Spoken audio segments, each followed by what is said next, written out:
Rebuilding His Dragon Kingdom. Book 3 of The Dragon Kings of Fire and Ice by Amelia Shaw.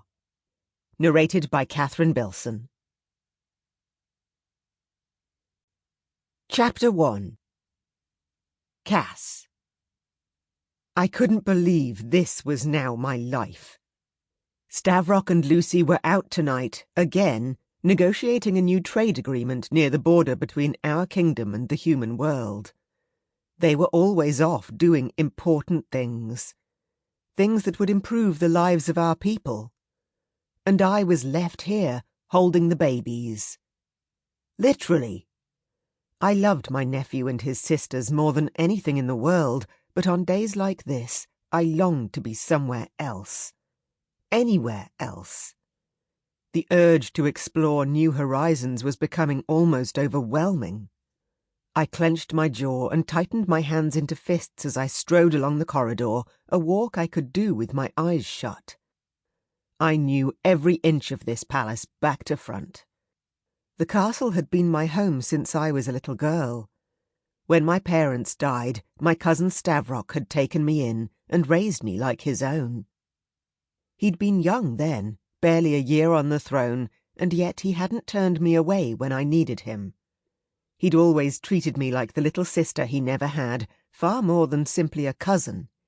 He was part big brother, part father to me.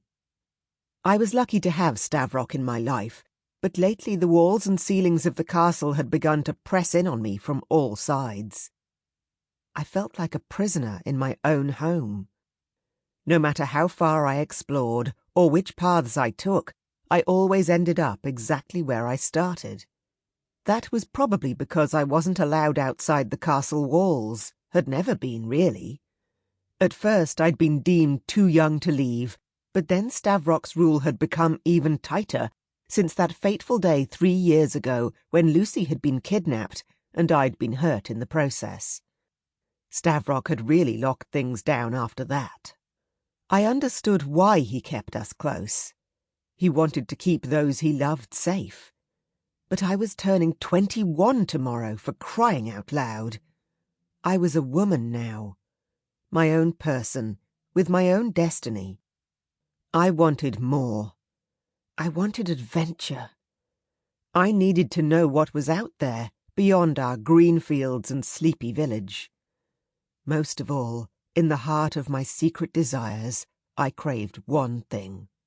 To go north. To visit the Kingdom of Winter. Since Stavrock had visited the north... Sample complete. Ready to continue?